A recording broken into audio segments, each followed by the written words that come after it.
ঢাকা শহরে ফোন করেছিলাম আমি তাদেরকে জিজ্ঞেস করেছিলাম যে আচ্ছা, আমি তো বহু বছর যাবৎ দেশের বাইরে আছি, এখন তো শুনি দেশে বলে বিদ্যুৎ থাকে না, এই বিদ্যুৎ বলে সবসময় থাকে, এই যে অবৈধ সরকারের বিভিন্ন মন্ত্রীদের, তথাকথিত মন্ত্রীদের, অবৈধ মন্ত্রীদের বক্তব্য বিবৃতিতে শুনি এখন বলে আর বিদ্যুৎ যায় না। তো বিদ্যুৎ কি যায় না? বিদ্যুৎ কি সারাক্ষণ থাকে?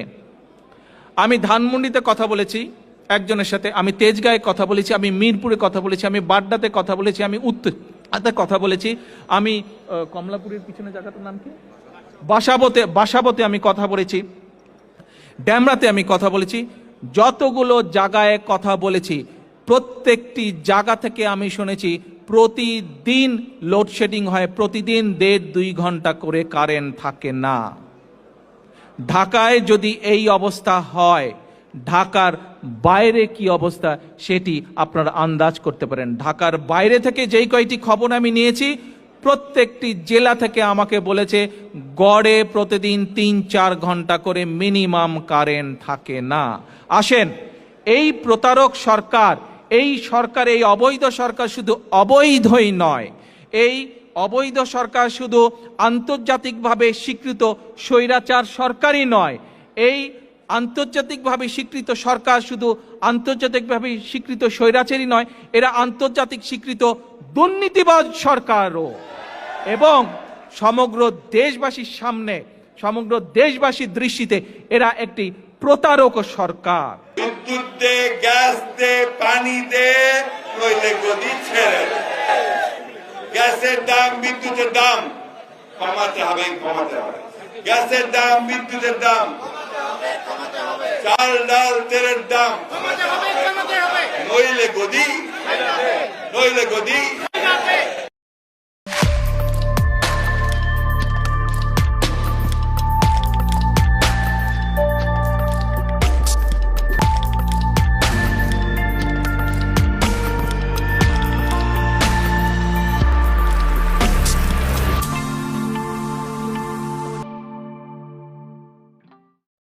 দেখেছেন তো, বিরোধী দলের থাকলে কথা বলা সহজ। যে অভিযোগ তারেক রহমান করেছিল হাসিনা সরকারের বিরুদ্ধে, তার চাইতে বড় অভিযোগের তীর আজকে তারেক রহমানের দিকে। যেই স্লোগান বিএনপির প্রেসিডেন্ট মির্জা ফখরুল ইসলাম আলমগীর দিছিলেন, তার চাইতে বড় গলার স্লোগান দিয়া বিদ্যুৎ অফিসগুলোতে হামলা করতেছে বিদ্যুৎ না পাওয়া বিক্ষুব্ধ জনতা। বিএনপি সমাধান দিতে পারতেছে না। বিদ্যুৎ মন্ত্রী নিজেই কইছে কিছু করার নাই, শুধু বৈশা বৈশা অপেক্ষা করা ছাড়া কিছু করার নাই, কিছু ম্যানেজমেন্ট করা। কিন্তু এই বিকট সমস্যার সমাধান আছে, দ্রুত সমাধান আছে। সেই সমাধান আজকে দেখাইবো। দেখে অবশ্য পরে কইবেন এত সহজ সমস্যার সমাধান। কিন্তু সরকার কেন সমাধান করতে পারতেছে না? তারা সমাধান করতে পারতেছে না কারণ সে সমস্যাটার সমাধানে আন্তরিক না। বিদ্যুৎ মন্ত্রী বাসায় তো লোডশেডিং হয় না, তারা তো কেউ মারতে আসতেছে না। পল্লী বিদ্যুৎ সমিতি তাদের 80-র উপরে কেন্দ্রের নিরাপত্তার জন্য চিঠি দিয়েছে পুলিশকে। নিরাপত্তার জন্য কাজ করতে পারতেছে না বিদ্যুৎ কর্মীরা। এই সরকার যে বুঝে না সমস্যাটা, এটা একটু দেখাই দিই। আসেন দেখাই দিই। দেখেন, মন্ত্রী কয় গ্রামে লোডশেডিং নাই, কেন বিদ্যুৎ থাকে না তার জবাব হইতেছে লাইনগুলো লম্বা, কোথাও ফল্ট হইলে খুঁজে বের করতে সময় লাগে। শুনেন, তার নিজের মুখেই শুনেন। গ্রামে লোডশেডিং নাই, যেটা হয় আমাদের পল্লী বিদ্যুতের লাইনগুলো অনেক লম্বা লম্বা। কোথাও যদি ফল্ট হয়ে যায়, বিদ্যুৎ স্লিপ করলে ওই ফল্ট লোকেট করতে তার টাইম লাগে, সেই জন্য বিদ্যুৎটা আসে না। আবার লাইন ঠিক হয়ে গেলে বিদ্যুৎ চলে আসে। শুনিছেন? কিন্তু আসলে কি হয় পল্লী বিদ্যুতের অফিসারের কাছে নিজেই শুনেন, তার কাছেই শুনেন। এই লোডশেডিং এর দায়িত্ব আমার না, আমার গ্রিড থেকে বরাদ্দ দিচ্ছে। আমার দরকার হলো আপনার 8 মেগাওয়াট, আমাকে দিচ্ছে 2 মেগাওয়াট। তাহলে আমি কয়টা লাইন চালু করতে পারি? একটা করে লাইন চালাইতে হয়। মনে করেন 6টা লাইন, আমি যদি একটা লাইন চালু করি, তাহলে বাকি লাইনগুলো আবার রোটেট করে চালু করতে গেলে কতক্ষণ সময় লাগবে? একবার আপনি চিন্তা করেন বিষয়টা। শুনেছেন? যা লাগবে তার 4 ভাগের 1 ভাগ দিতেছে, লাগবে 100 দিতেছে 25। আর কয় বিদ্যুতের লাইন লম্বা। আরেকজন কর্মকর্তার কাছে শুনেন। আসসালামু আলাইকুম। তো দুঃখের কথা কি বলবো, লোডশেডিং এর জ্বালায় আমরাই তো অতিষ্ঠ, আর গ্রাহকের কথা নাই বা বললাম। কথাটা বলারও একটা কারণ আছে। এই যে দেখেন, আমার এখন মেন লাইনের সাপ্লাই দেখেন 1380 কিলোওয়াট, মানে হচ্ছে 1.3 মেগাওয়াট। এখন এটা দেখানোর পরে যদি বলি যে আমার এখানে 4টা লাইন আছে, 4টা লাইনের 3টাই বন্ধ, একটা লাইন চালু রাখতে পারছি, এটার কারণ লোডশেডিং। তো লোডশেডিং এর এত পরিমাণ ভয়াবহতা যে আমার 4টা লাইনের 3টা বন্ধ রাখতে হচ্ছে। তা হিসাব করেন যে একটা লাইন চালু করতে হলে আমার কত ঘন্টা পর পর বিদ্যুৎ সে একটা লাইনে দিতে পারবো। এখন যে লাইনটা চালু আছে এই লাইনটা যদি একবার বন্ধ হয় 3 ঘন্টা বন্ধ থাকবে, 3 ঘন্টা পর 1 ঘন্টা পাবে। তো এই হচ্ছে পরিস্থিতি আমার চাকরি লাইফের ভয়াবহ লোডশেডিং, এটাই আমি ফেস করতেছি। এর আগে এরকম লোডশেডিং আমি কখনো পাইনি। এখন কি হইতেছে দেখেন, কি করতেছে এই পল্লী বিদ্যুতের কর্মীদের সাথে বিক্ষুব্ধ জনতা দেখেন। চাঁদপুরের ফরিদগঞ্জে পল্লী বিদ্যুতের একটি উপকেন্দ্র থেকে এক কর্মচারীকে জোর করে তুলে নিয়ে গিয়ে মারধর ও আটকে রাখার অভিযোগ উঠেছে। আচ্ছা কোন তো এদের কি দোষ? এই পল্লী বিদ্যুতের লোকদের কি দোষ? এ তো কর্মচারী, সরকারি কর্মচারী, এরা তো বিতরণ করে, এরা তো বিদ্যুৎ বানায় না, যা পায় তাই তো দিবে। এরা তো বিদ্যুৎ পয়দা করতে পারে না। এই বেচারাদের উপরে চড়াও হয়ে কোনো লাভ আছে? সারা দেশে পানি আর বিদ্যুতের জন্য হাহাকার, বাসায় রান্না হইতেছে না। দুর্ভোগের তো শুরু আছে শেষ নাই। এই যে সকালের নাস্তা এখন খাইতেছি 12টা বাজে। রাইস কুকারে ভাত রান্না করা লাগে, এই যে কারেন্টের চুলারে তরকারি রান্না করা লাগে, রান্না তুলে দিলে কারেন্ট চলে যায়, তখন আবার বসে থাকা লাগে। যদি এটা যদি কারেন্ট না থাকে তাহলে আপনার সিলিন্ডারের দাম হয়েছে আপনার 2000-2500 টাকা। এখন আমরা কি করব সেটা বলেন, আমরা না খেয়েই তো মরতে হবে। এটা ঢাকার অবস্থা, সরকারের কাছে টাকা নাই জ্বালানি কেনার। আমার কথা না, বিদ্যুৎ আর জ্বালানি প্রতিমন্ত্রী অনিন্দ ইসলাম অমিত কইছে নিরবিচ্ছিন্ন জ্বালানি সরবরাহ নিশ্চিত করার মতো যথেষ্ট অর্থ সরকারের হাতে নাই। আসলে আমাদের কাজটি হচ্ছে সাপ্লাই এন্ডে, আমরা সরবরাহটা আসলে নিশ্চিত করব। সরবরাহ নিশ্চিত করবার জন্য তো আসলে অর্থের যোগানটি থাকতে হবে। সেই যোগানের ক্ষেত্রে আসলে সেই জায়গাটি আমাদের হাতে নেই। আমরা সকলে জানি অ্যারাউন্ড 30,000 মেগাওয়াট আমাদের ক্যাপাসিটি আছে, কিন্তু পাওয়ার প্ল্যান্ট চালানোর জন্য প্রয়োজনীয় জ্বালানি আমরা সরবরাহ করতে পারছি না। দেখেছেন কি অবস্থা? বিদ্যুৎ কেন্দ্র চালানোর মতো যথেষ্ট জ্বালানিও নাই। কেন নাই? কারণ জ্বালানি পণ্যের আমদানি ব্যয় $5 বিলিয়ন থেকে বেড়ে $10.6 বিলিয়ন হয়েছে। এক বছরে 107% বাড়ছে, দ্বিগুণেরও বেশি। সারের দামও বাড়ছে, প্রায় $2.5 বিলিয়ন থেকে প্রায় $4 বিলিয়নে গেছে।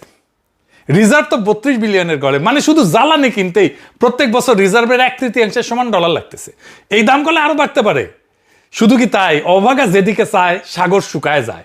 এলএনজি গ্যাসে হয়েছে আরেক গ্যাঞ্জাম। কি গ্যাঞ্জাম? আমাদের গ্যাসের একটা বড় অংশ আসে বিদেশ থেকে এলএনজি হিসেবে। এলএনজি মানে তরল করা প্রাকৃতিক গ্যাস। গ্যাসকে -160 ডিগ্রিতে নিলে ঠান্ডা করলে তরল হয়ে যায়, তরল পানির মতো তরল হয়। তারপরে জাহাজে করে ওটা আনা হয়। কিন্তু তরল জিনিসটা তো আর সরাসরি আপনার চুলায় যায় না, তাই না? পাইপ লাইনেও ঢোকে না। তার আগে ওইটা আবার গরম করে নিতে হয়, গরম করে আবার গ্যাসে ফেরত আনতে হয়। এই কাজটা করে মহেশখালীতে সমুদ্রের উপরে ভাসতে থাকা 2টা টার্মিনাল, একটা এক্সিলারেট এনার্জির আর একটা সামিটের, দুটোই বেসরকারি। এদের কাজ একটাই, জাহাজ থেকে তরল গ্যাস নামানো, গরম করে গ্যাসে বদলানো, তারপরে পাইপে পাঠানো। এক্সেলারেটের 2টা বয়লার আছে, গরম করার যন্ত্র আর কি, এটা নষ্ট, রক্ষণাবেক্ষণে বন্ধ। আর সামিটে জাহাজ আসছে, এলএনজি ভরা জাহাজ, কিন্তু বাতাসের কারণে জাহাজটাকে নিরাপদে ফেরানোই যাইতেছে না। এই মাল খালাসি শুরু করা হয়নি, জাহাজ ভর্তি গ্যাস সমুদ্রে ভাসতেছে। চিন্তা করে দেখেন, আমাদের কেনা গ্যাস, ডলার দিয়ে কেনা গ্যাস, গ্যাস আছে কিন্তু ব্যবহার করা যাইতেছে না। মানে সমস্যাটা শুধু টাকারও না, সমস্যাটা যন্ত্রেরও। 1 টাকা না থাকলে গ্যাস কেনা যায় না, 2 টাকা থাকলেও গ্যাস আনলেও সেটা ব্যবহারযোগ্য করার ক্ষমতা আমাদের নাই। আমরা 15 বছর ধরে কেন্দ্র বসেছি, কিন্তু সেই কেন্দ্রে জ্বালানি পৌঁছানোর অবকাঠামো এটা তৈরি করিনি। বসাইলে এটা বসাইছি, 2 নাম্বারটা রাখি নাই, এটা বিকল্প রাখি নাই। তাই আজকে একটা বয়লার নষ্ট হইলে আর একদিনে বাতাস বেশি বইলে দেশ অন্ধকার হইয়া যায়। গ্যাস চাইলেও যে আনা যাবে না, টাকা থাকলেও যে আনা যাবে না, এটা আবার কইতেছে সরকারের আরেক মন্ত্রী, বাম মন্ত্রী জোনায়েদ সাকি। শুনেন, এই মুহূর্তে আপাতত দেশের গ্যাস উত্তোলনের সর্বাত্মক উদ্যোগ ছাড়া এবং বাইরে থেকে গ্যাস আমদানি করার চেষ্টা করা ছাড়া, যেটা পাওয়া খুবই দুর্লভ হয়ে যাচ্ছে এবং সেখানে প্রচুর সময় লাগবে। মানে মালয়েশিয়া যে তরলীকৃত গ্যাস দিতে চাচ্ছে, কিছুটা পাওয়া যাবে, কিন্তু যে কন্টেইনারে আনবে ওটা চায়না নির্মাণ করে দিতে বলেছে, 1.5 থেকে 2 বছর লাগবে। ফলে আমরা কোনো সমাধান করা যাচ্ছে না। শুনেছেন ট্যাঙ্কার নাকি বানাইতে হবে, তারপরে আনবে। কারণ আইসানি আমি না আমার গোড়া আসবে, এদিকে গোড়া হাসি দেন, মেলা দিন দেওয়া ট্যাঙ্কার ভাড়া পাওয়া যায় না। এখন যে এলএনজি আনে সরকার, সেটা কি নিজের ট্যাঙ্কারে আনে নাকি সরকার? বালচুন, বাংলাদেশ নিজে কোনো এলএনজি ট্যাঙ্কার ভাড়াও করে না, নিজেও করে না, কেনেও না। চুক্তিগুলো এরকম, এটা ডেলিভার টু এক্সশিপ, মানে জাহাজ জোগাড় করা বিক্রেতার দায়িত্ব। কাতার এনার্জি থেকে আমরা এলএনজি আনি, ওকিউ ট্রেডিং থেকে এলএনজি আনি, এক্সেলারেটও আনে, স্পট বিক্রেতার নিজের বা নিজের চার্টার করা জাহাজে মহেশখালী পর্যন্ত পৌঁছায় দেয়। মানে ওই যা করতেছে কথা সেটা সে নিজেই বুঝে না, জানেও না। সরকার চালাইতেছে, ওর আমলা যা কয়ে দিছে ওইটা এসে বমি করে দিতেছে। যে সাংবাদিকরা তার প্রশ্ন করতেছে সেও জানে না যে এলএনজি আনার জন্য ট্যাঙ্কার বানায় আনার দরকার নাই। মানে আমাকে একটা বালচুন পেয়েছে কিরকম, বাটপার আম তার কাছে না। ওর যে লেভেল অফ ইন্টেলিজেন্স, ঠিক ওই একই লেভেল অফ ইন্টেলিজেন্স আর আন্ডারস্ট্যান্ডিং নিয়ে বিএনপি সরকারের মন্ত্রীরা কাজ করে। জুনায়েদ সাকিব বলে ট্যাঙ্কার বানাইতে দেবে চায় না, আর বাটপার তারেক বলে আমেরিকায় মেশিন বানাইতে দিতে। শুনেন, বিদ্যুৎ গ্যাস নিয়ে 6 মাস সময় পেয়েছে একটা অবকাঠামো তৈরি করতে। আমেরিকাতে একটা মেশিন বানাতে দিছে, ওই মেশিনটা বানাইতে লাগবে 11 মাস। ওইটা 2 মাস লাগবে চায়নায় নিতে, কত হলো 13 মাস। আর 2 মাস লাগবে মডিফাই করতে, কত হলো 15 মাস। আর 2 মাস লাগবে বাংলাদেশে আনতে, কত হলো 17 মাস। মানে বিদ্যুৎ সেক্টরের ডেভেলপমেন্টটা এরকম লং টাইম নাই, সুতরাং এসে হুট করে বানায় ফেলা অনেক কঠিন। শুনেছেন এরা পলিটিক্স করে, বাংলাদেশে দেশ চালায়। বুঝেছেন কোন কিসিমের মাল দেশ চালায়, কোন কিসিমের জোকার দেশ চালায়। আবার নতুন তত্ত্ব আনিছে বিদ্যুৎ মন্ত্রী, বলছে যে বিদ্যুৎ চালিত রিক্সা বাইরে যাওয়ায় নাকি বিদ্যুতের চাহিদা বাড়িছে রাতের বেলা। সে নিজেই সংসদে কইছিল গ্রীষ্মকালে গরম আর সেচের কারণে গ্রীষ্মে 18,000 মেগাওয়াট বিদ্যুতের চাহিদা হয়। সেই টাইমে কিন্তু বলে না এটা রিক্সার কথা, এখন এটা বলির পাটা লাগবে তো, তাই বাই করেছে যুক্তি। চিন্তা করেন, মানে মাথা যা আসছে কয়ে দিতেছে। আবার দেখেন দেশে গ্যাস নাই, বিদ্যুৎ নাই, জ্বালানি নাই, 12 থেকে 18 ঘন্টা লোডশেডিং হয়, আবার নামাবে নাকি বৈদ্যুতিক বাস। মোটে মা রাধে না তপ্ত আর পান্তা, কি যে অবস্থা। জোকারে জোকারে ভর্তি। লোডশেডিং আগে হয়েছে, কিন্তু কথা হইতেছে রেকর্ড লোডশেডিং তো হয় না, এখন হইতেছে রেকর্ড লোডশেডিং। এই নতুন রেকর্ড কেন হইল সে জবাব তো দিতে হবে। বিদ্যুৎ জ্বালানি ছাড়া তো শিল্প কলকারখানা চলবে না। পেট্রো বাংলা চাহিদার মাত্র 56% গ্যাস দিতে পারতেছে। সাভার আশুলিয়া কারখানা উৎপাদন কমছে 50 থেকে 60% পর্যন্ত। এটা গিয়ে পড়বে কোথায়? আমাদের রপ্তানি কমছেও। হাসিনা আমলে 23-24 অর্থ বছরে রপ্তানি ছিল $44.7 বিলিয়ন। পরের বছর ইউনূস সরকারের আমলে সেটা বেড়ে দাঁড়িয়েছিল $48.28 বিলিয়ন, মানে 8.5% প্রবৃদ্ধি হয়েছিল। মানে হাসিনা পরের বছর তো রপ্তানি বাড়ছে, ভালোই বাড়ছে। এই বছরের লক্ষ্য ঠিক করা হয়েছিল $55 বিলিয়ন, 16% বেশি রপ্তানি করবে। কাজ কত, আর হয়েছে কত 48 বিলিয়ন। ইউনূসের আমলের চাইতেও কম। লক্ষ্যমাত্রা যাইতে $7 বিলিয়ন কম। তো $7 বিলিয়ন করতে আসবে, আকাশ থেকে পয়সা হবে। এই ঘাটতিটা পড়বে কোথায়? পড়বে বাজারে। পড়িছেও তাই, জিনিসপত্রের দাম আকাশ ছুঁইছে, আপনারা আয়ত বাড়তেছে না, বাড়ছে কে তারা হাসপাস করিচ্ছে। দেখেন কালকা বাসা থেকে আমার বলছে 1 গুড়া চিনি গুঁড়া চাউল নিতে, চাষি চিনি গুঁড়া চাউল কিনতে গিয়ে চাই 230 টাকা। এগুলো কোথায় গেলি? পেঁয়াজ নিছি 2 দিন আগে নিছি 35 টাকা, কালকে চাই 70 টাকা। এরপর কাঁচা বাজার কি অবস্থা, 100-150 টাকা দিতে কোনো তরি দরকারই নাই। আমরা কোন দেশে আসি? আমার মতো লোকে বাজারে এলে আমি 1000 টাকার বাজার প্রতিদিন করতে পারবো? গ্যাসের দাম বাড়তি, তেলের দাম বাড়তি, বিদ্যুতের দাম বাড়তি, ঘর ভাড়া বাড়তি, আপনি রিক্সাতে যাবেন রিক্সা ভাড়া বাড়তি। এটা কোন রাষ্ট্রে বসবাস করি? সিন্ডিকেট সব জায়গায় সিন্ডিকেট। কাঁচামরিচের কেজি হচ্ছে 300 টাকা, ধনিয়া পাতা 300 টাকা, 80 টাকার ফুলকপি হচ্ছে 120 টাকা। কিভাবে কিনবো? অল্প অল্প নিচ্ছি আর কি। সবকিছুর দাম বেড়ে গেছে হঠাৎ করে। এই অগাস্ট মাসে কয়েকদিন আগে ঢাকার বাজারে যুগান্তর প্রতিবেদন করছে ডিম 150 থেকে 155 টাকা ছিল ডজনে, এক সপ্তাহে বাড়ছে 10 থেকে 15 টাকা ডজনে। ব্রয়লার মুরগি 200 টাকা কেজি থেকে 200 টাকা কেজি ছিল, সপ্তাহে বাড়ছে 10 টাকা। মাছে কেজিতে 20 থেকে 30 টাকা বাড়িছে এক সপ্তাহে।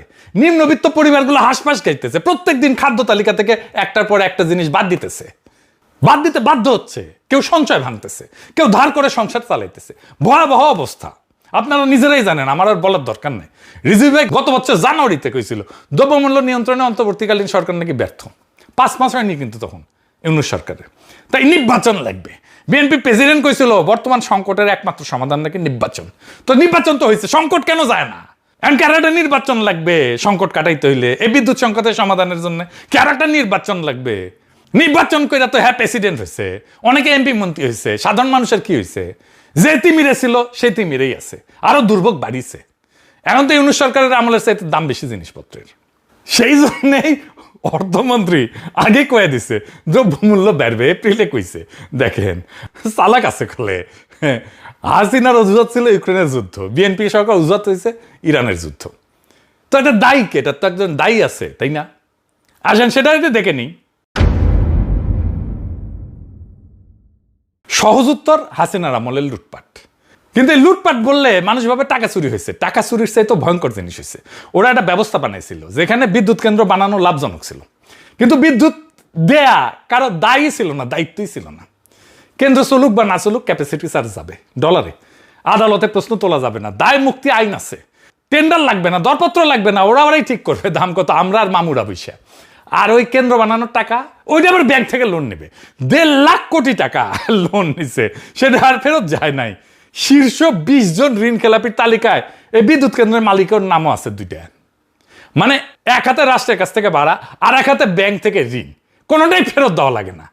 এটা চুরি না, চুরি হইলে তো টাকাটা যাইতো কোথাও না কোথাও, ব্যবস্থাটা থাকতো। এইখানে ব্যবস্থাটাই বানানো হয়েছিল টাকা যাওয়ার জন্য। রাস্তা, বিদ্যুৎ আসাটা ছিল বাই প্রোডাক্ট।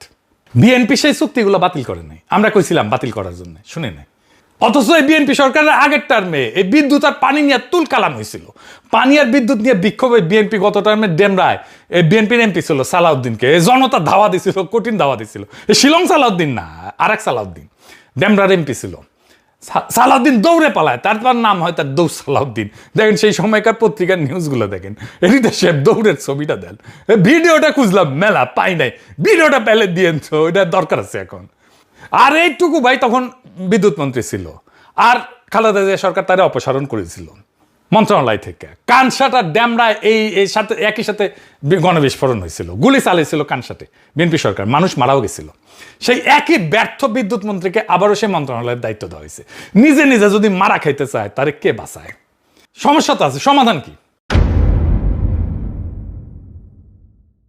হাসিনার উপরে দায় চাপানো দেওয়া সহজ, ইরান যুদ্ধের উপরে দায় চাপানো সহজ, ব্যাটারি চালিত রিক্সার উপরে দায় চাপানো সহজ, জোকারের মতো উল্টাপাল্টা যুক্তি দেওয়া সহজ।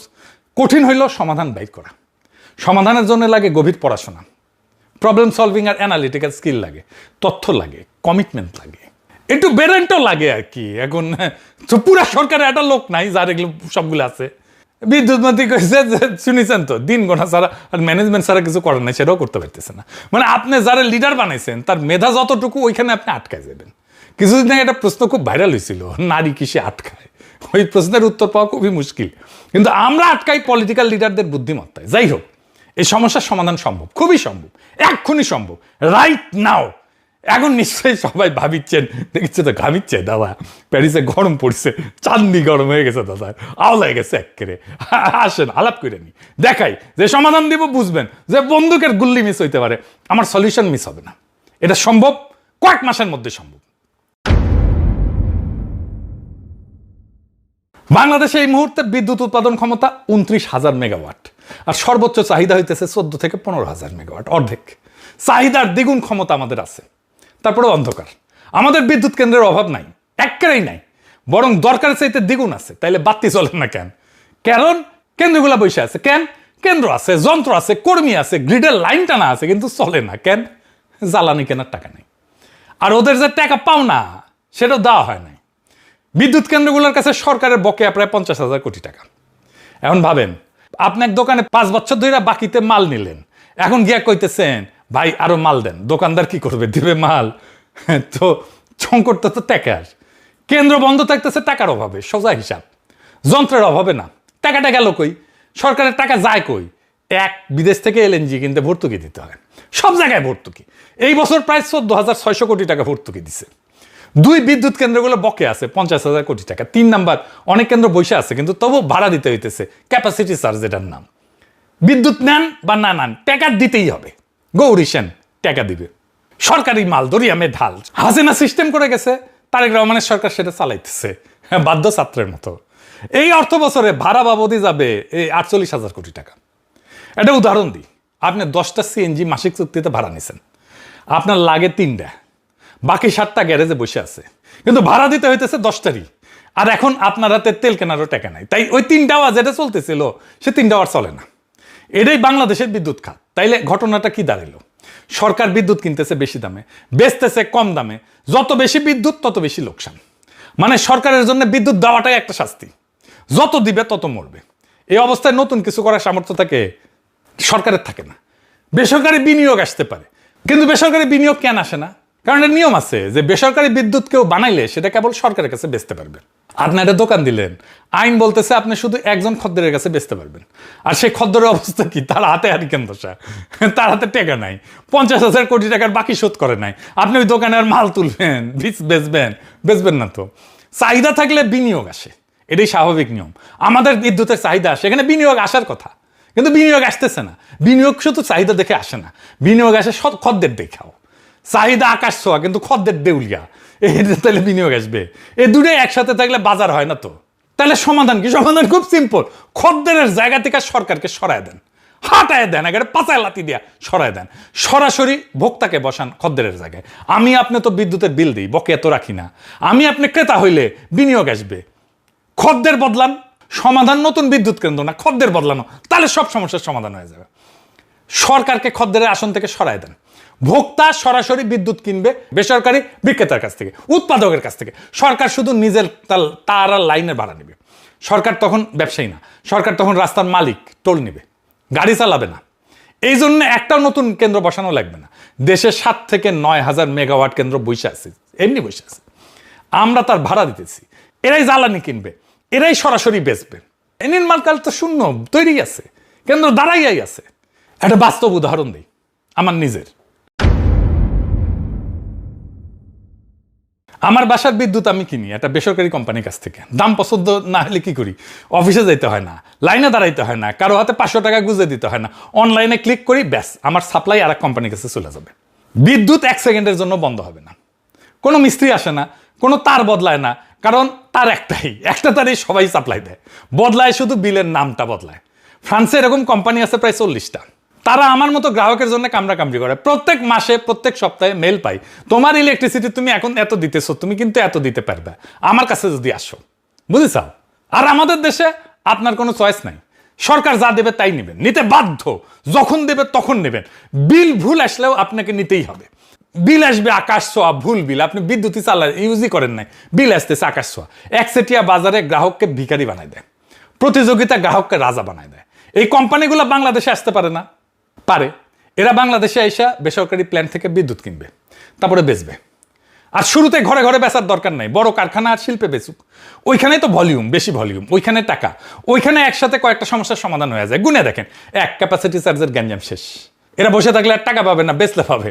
2 জ্বালানির ডলার এরাই জোগাড় করবে, এই বিদেশি বিদ্যুৎ কোম্পানিরাই জোগাড় করবে, এরাই দেবে, ধার দেবে, এলএনজির বোঝার নামে যাবে। 3 নাম্বার, কারখানা রপ্তানি করে ডলার আনে, তার মানে খদ্দরের হাতে ডলার আছে, বিদেশি বিনিয়োগকারীর দুশ্চিন্তা নাই। 4 নাম্বার, ঘাটতির চাইতে বেশি উৎপাদন সম্ভব। আর সবচেয়ে বড় কথা, সরকারের 1 টাকাও খরচ নাই, 1 পয়সাও খরচ নাই, কোনো বিনিয়োগের দরকার নাই সরকারের তরফ থেকে, শুধু একটা অধ্যাদেশ আর কয়েকটা সিগনেচার। এটা বাস্তবায়ন করতে সব মিলিয়ে 3 থেকে 4 মাস লাগবে। আপনার কোনো লোডশেডিং থাকবে না 3 থেকে 4 মাসে, যদি এই পলিসি ফলো করা হয়। বিএনপি 2001 থেকে 2006 বিদ্যুৎ কেন্দ্র বানায় নাই, রেকর্ড আছে। আওয়ামী লীগ কেন্দ্র বানাইছে বিদ্যুৎ কেন্দ্র, জ্বালানির নিশ্চয়তা ছাড়াই, সেটারও রেকর্ড আছে। একদল বানায় নাই, আর একদল বানাইছে কিন্তু চালানোর ব্যবস্থা করে নাই। দুটাই ভুল করছে, একই ফল এটার, অন্ধকার, লোডশেডিং। আর সমাধান দেখলেন 3-4 মাসে পাল্টায় দেওয়া যায়। টুকু ভাই, বসে থাকে ছাড়া অনেক কিছু করার আছে, আপনি করতে চান না, বা জানেন না, বা বুঝেন না, করতে চান কিনা সেটাই প্রশ্ন। বাংলাদেশে বেশিরভাগ সমস্যার কুইক ইনোভেটিভ সমাধান আছে এরকম, কিন্তু যেই দেশের মানুষ অপদার্থ আর অযোগ্যদের নেতা বানায়, দেশ চালানোর দায়িত্ব দেয়, তাদের দুর্ভোগ কখনো যায় না।